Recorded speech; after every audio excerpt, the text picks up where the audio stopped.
Oh, video? Okay, well, I want everyone to pay close attention. All right, because what I'm about to talk about is actually more important than biology. And I know what you're thinking, but Mr. Word, there's nothing more important than biology. And on most days, I would agree with you, but today I would have to make an exception because what we're about to discuss is actually even more important than biology. Because I have a dream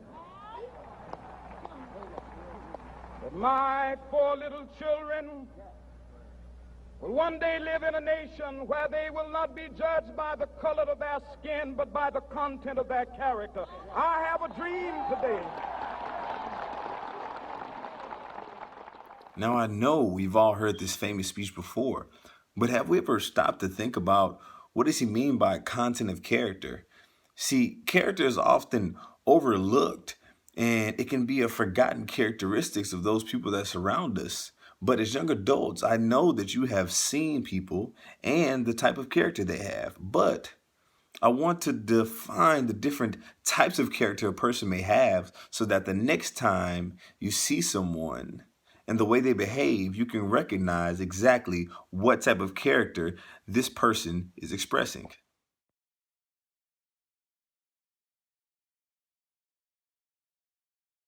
In Scott Cedars' book entitled Character Compass, he focuses on character education at a certain school called Boston Prep. At Boston Prep, they focus on what's called moral character. And we all know what moral character is. It can be summed up in words such as courage, or the way you stand up to a bully that's been taking your money all week, or compassion, or hugging a friend when they're having problems at home, or if they just had a bad day, or respect. You know, the respect you show your teachers every day. You say no, sir, and yes, sir, and you turn your work in on time. And when they try to take your phone from you, you don't fight with them. That's respect. And also integrity.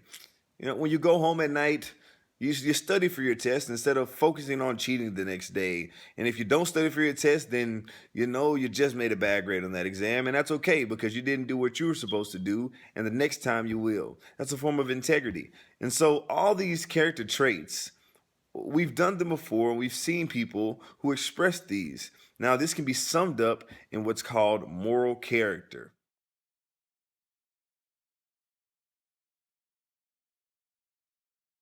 In the same book, Scott Cedar talks about Roxbury Prep, where they focus on performance character, which is a different type of character.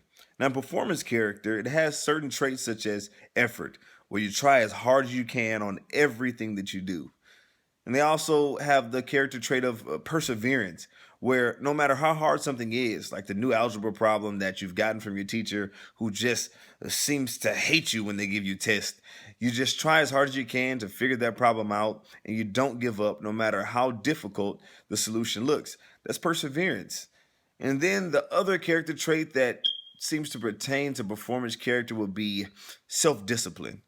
All right, that means when you go home at night and you have homework and there's a NBA game on, or you want to go outside and throw the football with your friends, you stay in the house and you finish your homework because you know that it will result in great grades and getting you to where you want to go. That's a form of self-discipline. And all these can be summed up in what's called performance character, which is really based on how well you perform.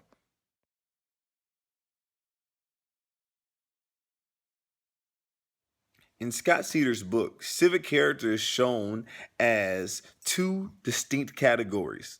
All right, one category is called gambate, and that really means that, oh, I really hope I didn't say that wrong. But anyway, that really means that you have perseverance in everything that you do. You don't have a will to give up. You have a will to persevere. And so that's seen in an example of a parent talking to a student that wants to give up. That's not a gambate attitude you have there, right? And so that's a repeat concept. We've seen that before in Roxbury Prep as far as perseverance goes. But they also have a concept called kaizen.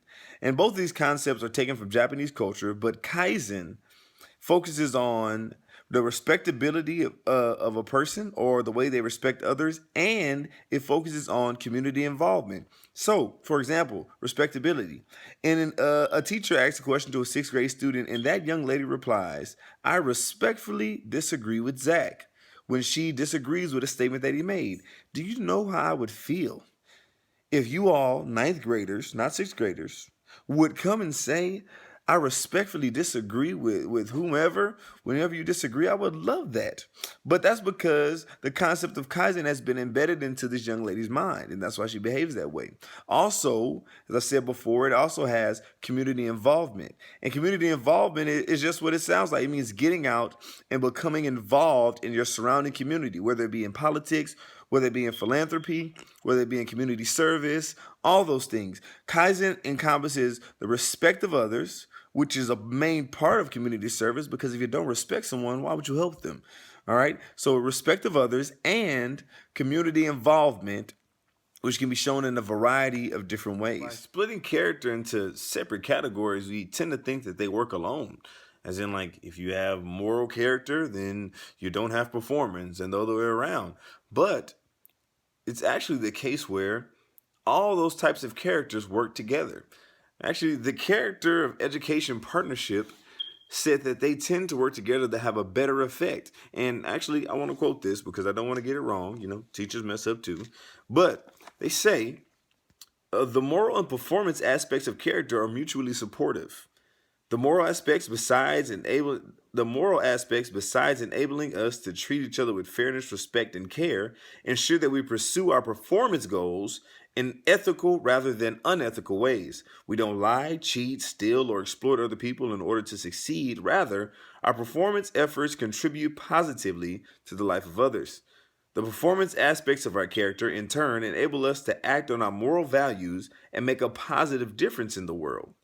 We take initiative to right a wrong and be of service to others. We persevere to overcome problems and mend relationships. We work selflessly on behalf of others for a noble cause, etc.